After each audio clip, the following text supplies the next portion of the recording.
퀘스천마다 끊을 거예요? 아니면 쭉 갈 거예요? 쭉 가버릴까? 이번에는 어떻게 할까요?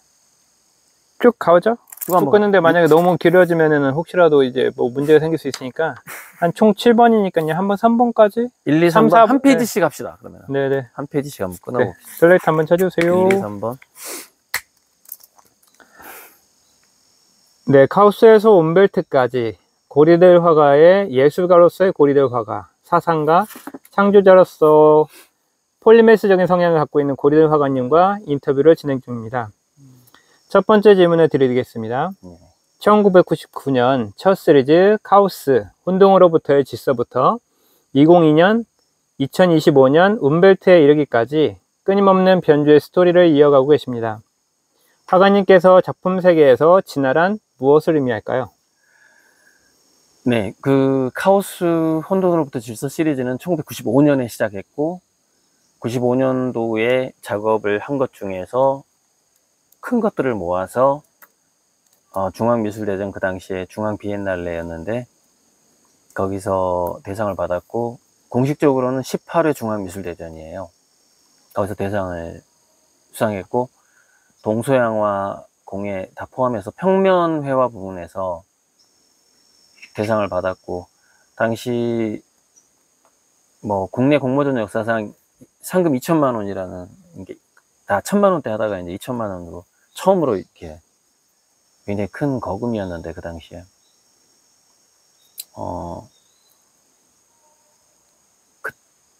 이제 우주에 대한 관심, 결국 거시세계와 미시세계를 동시에 다 이게 보고자 하는 것이 우리가 공부하는 사람의 기본적인 본능이라고 생각해요. 작은 것도 알아야 되고 큰 것도 알아야 되고, 그래서 망원경도 필요하고 현미경도 필요한데요. 그래서 그때는 카오스 때는 제목에서 알 수가 있듯이 갑자기 무에서, 이렇게 혼돈에서 또는 무에서 어떻게 이 우주가 생겼느냐에 대한 질문이거든요. 그것이 그러니까 우주 탄생에 대한 질문인 것이죠. 그리고 이제 운벨트까지 오게 되면은 그 우주 탄생에 대한 질문에서부터 뭐 공부를 해왔을 거 아니에요, 쭉쭉쭉. 그러니까 작품의 진화라는 거는 어쩌면은 작가가 뭐 깨달음의 진화라고 볼 수도 있어요. 알아가는데, 우리가 안다라는 것이 단어를 아는 거하고 그 단어를 느끼는 게 좀 다르잖아요. 그래서 뭐 누군가가 야, 어떤 이런 그림 그려봐 하지만 그것이 내 안에서 뭔가 어떤 주제를 표현하고 싶다라는 욕구는 누가 던져준다고 생기는 게 아니라 제가 좀 소화해낸, 이제 공부한 것들 중에서 제 머릿속에서 뭔가 맛이 느껴져야 되거든요. 소화를 해내야 되고 맛이 느껴지고 그것이 몸으로 흡수돼서 그게 이제 붓질로 나오는 거란 말이죠. 그래서 그 책을 계속 읽고 또 뭐 견학도 하고 다큐멘터리도 보고 하면서 저의 진화는 일종의 포커싱 해가는 것일 수도 있다고 생각해요. 공부는 점점 더 넓게 해가고 있지만 그림은 이거를 이 넓게 공부한 거를 좀 더 집약해 볼 수 없을까? 좀 더 이렇게 한 화면에 담아 볼 수 없을까라는 것이죠. 마치 우리가 넓은 집에 살다가 뭐 어쩌다가 예를 들면 원룸 같은 데로 이사를 가게 됐어요. 그럼 막 수납장도 만들어야 되고 막 그 작은 방 하나에 모든 걸 배치를 잘해야 되잖아요. 거기서 또 살려면. 그런 것처럼 이 넓은 우주를 공부하는데, 그리고 인간의 내면도 좁은 게 아니거든요. 복잡하잖아요. 인간의 이 꿈의 세계로 들어가 보세요. 우리가 인셉션이라는 영화도 있지만은 얼마나 넓고 복잡합니까? 다차원이고. 그래서 그거를 이제 화엄경에서는 아마 중중무한이라고 했던 것 같아요. 쭉쭉쭉 들어가도 무한한 거예요. 바깥쪽으로도, 밖으로 넓은 세계를 바라봐도 무한하고 좁은 세계를 바라봐도 또 무한한 거예요. 그리고 그것이 프랙탈 원리고, 그 프랙탈 원리를 통칭해서 카오스라고 불렀고, 그래서 95년도에 그래서 그 카오스 작업을 하다가 이제 평행우주, 양자물리학 평행우주를 쭉 하다가 움벨트까지 넘어왔는데, 이 움벨트는 관찰자, 그러니까 눈동자의 태양은 관찰자와 그 관찰자만의 우주만에 떠 있는 태양이잖아요. 근데 움벨트는 관찰자를 둘러싼 환경이라는 필터가 하나 더 들어오게 된 거죠. 그러니까 좀 더 제가 이게 좁은 집에 막 살림을 때려 넣듯이 이 작은 화면에 생각들을 계속 담아가는 과정이죠. 그것이 제 그림의 진화 과정이에요, 지금까지. 네.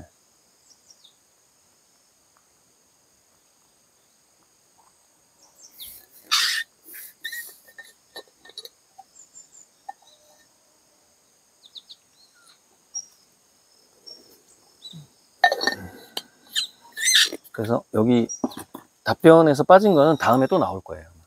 다음 두 번째, 세 번째 질문에서.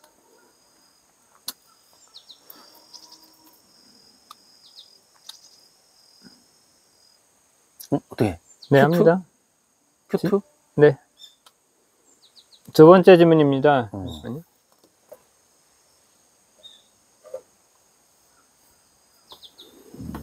두 번째 질문입니다. 네. 화가님의 작품은 보여지는 이미지뿐만 아니라 여러 가지 철학을 담고 있는 듯 합니다. 문화와 문명, 자연과 인간, 인간을 넘어서는 대상의 세계관, 예술가로서 작품을 통해 전달 또는 표현하고 싶은 본질은 무엇일까요? 예술은 삶을 해석하는 철학과 어떻게 맞닿아 있다고 보실까요?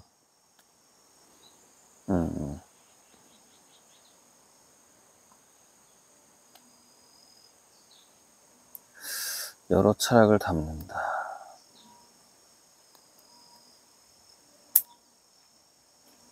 표현하고 싶은 본질. 예술은 삶을 해석하는 철학과 삶을 해석하는 철학.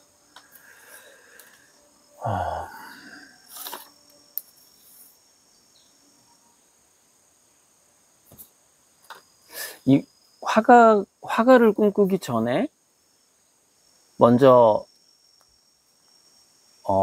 호기심이 많은 소년이었죠. 화가가 되기 전에.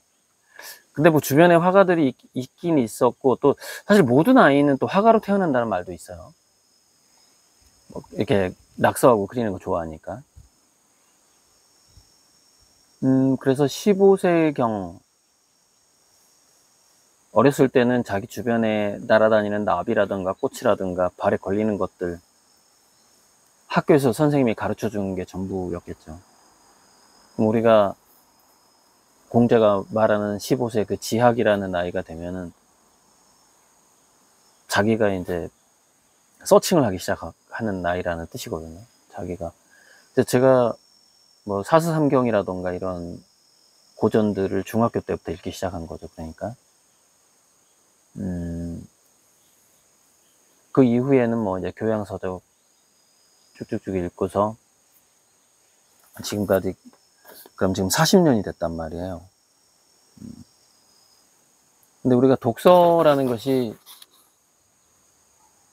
그냥 보기 좋은 모습이긴 한데, 또 사람마다 책이 워낙에 많으니까 지구상에 사실 책을 선정하는 게 상당히 그 사람이 어떤 지식을 쌓아가고 어떤 깨달음을 얻을 것인가는 이제 책 선정도 상당히 중요한데, 저 같은 경우에 이제 광범위하게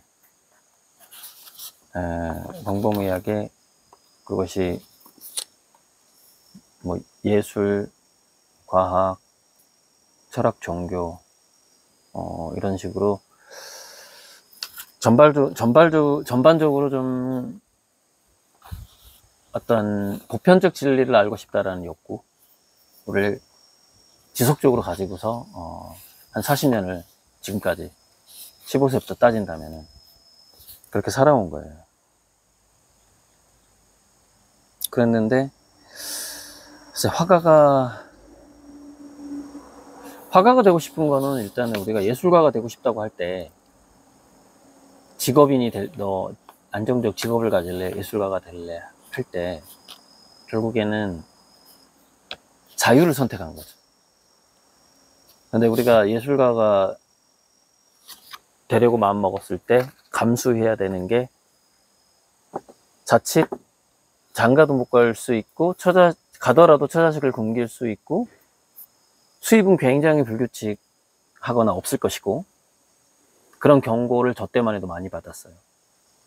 70년생인데 어쩌면 90년생들은 좀 더 나을지도 몰라요.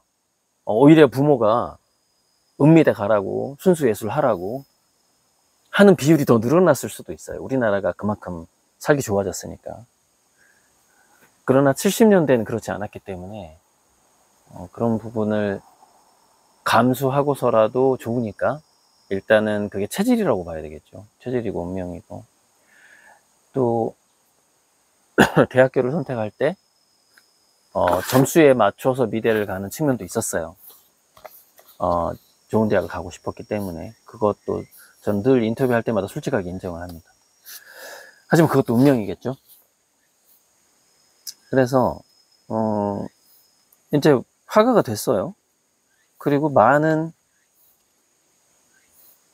그림의 그 첫 번째 질문의 대답과 똑같이 그림으로 다른 사람들이 좀 단편적인 주제를 그림에 많이 담는 걸 보게 돼요.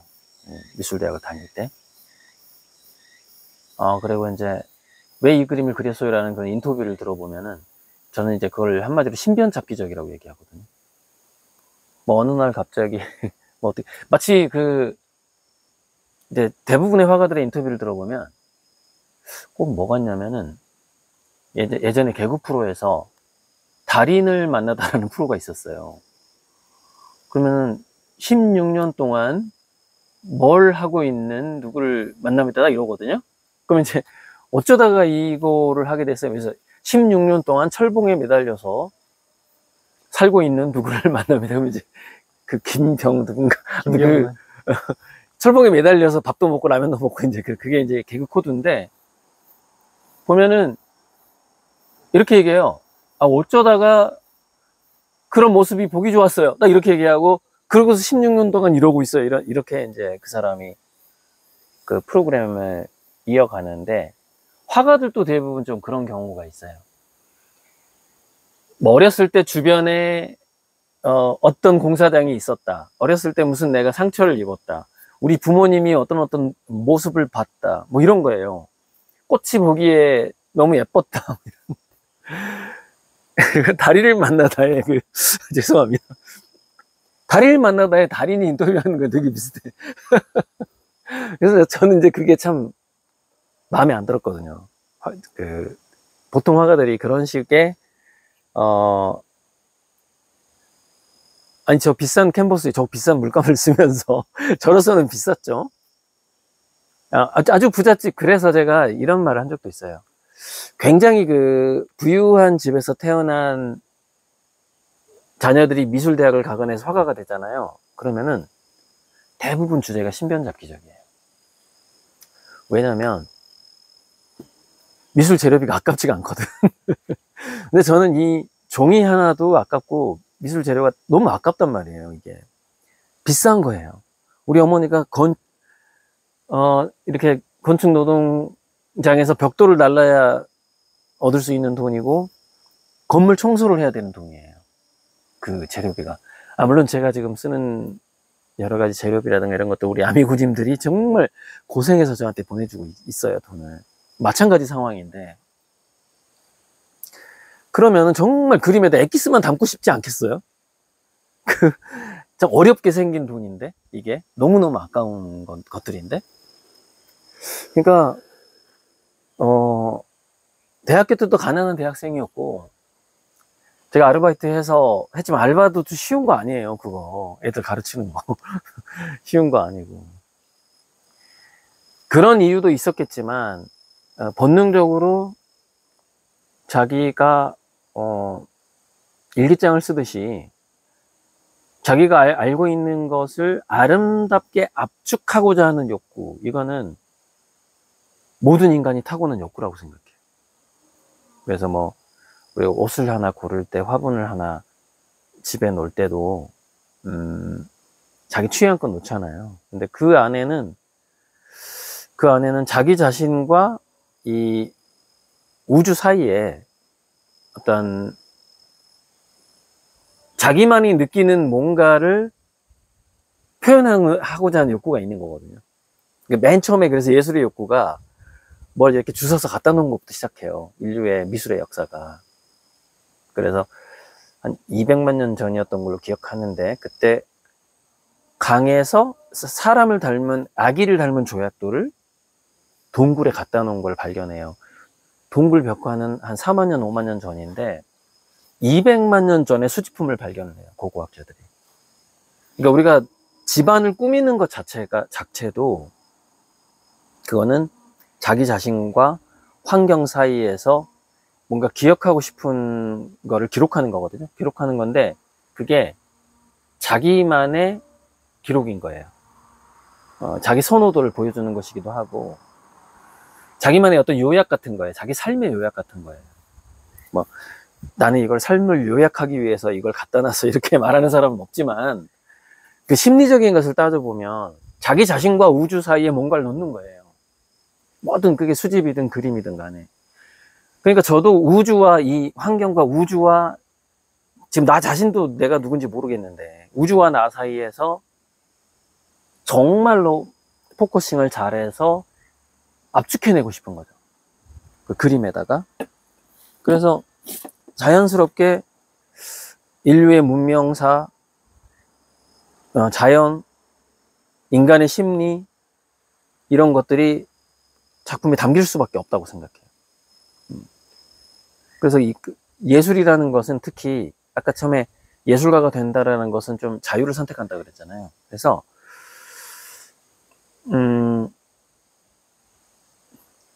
왜 예술이 진짜 인간의 모습을 더 잘 보여주냐면 타협하지 않은 출발이기 때문에. 그러니까 먹고 사는 거하고 덜 타협한 표현이거든요. 그래서 예술가들 중에서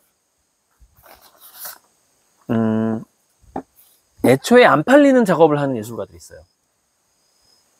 팔 수 없는. 그래서 그게 대표적인 게 퍼포먼스라는 거잖아요. 행위예술 같은 거. 행위예술을 사실 뭐 참가비는 받긴 해요. 와서 행위예술 해주면 거마비 내지는 그 비용으로 뭐 적게는 한 요즘 시세로 한 15만 원 주면은 하는 사람도 있고 또 150만 원 받는 사람도 있고 뭐 그럴 텐데 그렇게 팔지 못하는 그렇게 팔지 못하는 그런 행동을 왜 하냐면 그 사람들이 느끼는 우주와 자기 자신 사이에 뭔가 자기 나름대로 뭔가를 포커싱 해봤더니 그 퍼포먼스가 그 행동이 또는 그 설치 미술이 자기가 세상에 설명할 수 있는 어떤 최선인 거예요. 뭔가 또는 설명할 수 있는 최선이거나 또는 가장 애타게 얘기하고 싶은 어떤 발언 같은 거예요. 애타게 얘기하고 싶은 발언 같은 거. 그래서 예술은 삶을 해석하기도 하지만 그냥 삶을 외치고 표현하는 거죠. 삶이라는 거에 대해서. 그러니까 해석하지 않는 외침도 있는 거예요. 예술 작품은 굳이. 근데 저 같은 경우에는 이게 이제 우주의 진리 뭐 그런 쪽으로 계속 탐구를 해왔기 때문에 제 작품에는 그 여러 가지 것들을 해석한 것들을 좀 이렇게 엑기스를 모아서 작품에 담으려고 했죠. 담으려고 했으니까 당연히 인간의 삶뿐만 아니라 이런 자연물과 어떤 만물의 라이프, 삶과 존재에 대한 그 원리를 담고자 노력했죠. 지금 이번 질문에서는 제가 이게 나와야 되는구나. 그래서 그 공부를 하다 보니 그 본질적인 원리를 찾아가다 보니 거기서 양자물리학을 만나게 된 거예요. 그래서 양자물리학에서 저는 다세계 해석이 맞다라는 그 휴 에버렛의 다세계 해석, 평행우주가 맞다라는 직감적인, 어차피 증명 못해요, 과학자들도, 그 누구도. 제가 느끼기엔 그게 맞아 보이는 거예요. 그냥 맞다는 결론을 내리고 평행우주라는 것을 뼈대로 해서 우리 삶을 해석하는 그림을 그리고 싶어진 거죠. 꽤 오랫동안요. 그거는 카우스 1995년부터 지금까지 한 30년간 계속 그런 그림을 그리고 싶었던 거예요. 이 정도면 일단 두 번째 질문에서 좀 포괄적으로 다 대답이 된 것 같아요. 네.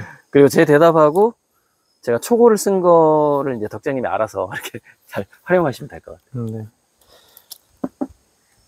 20분 한번 끝낼게요. 네, 끊죠.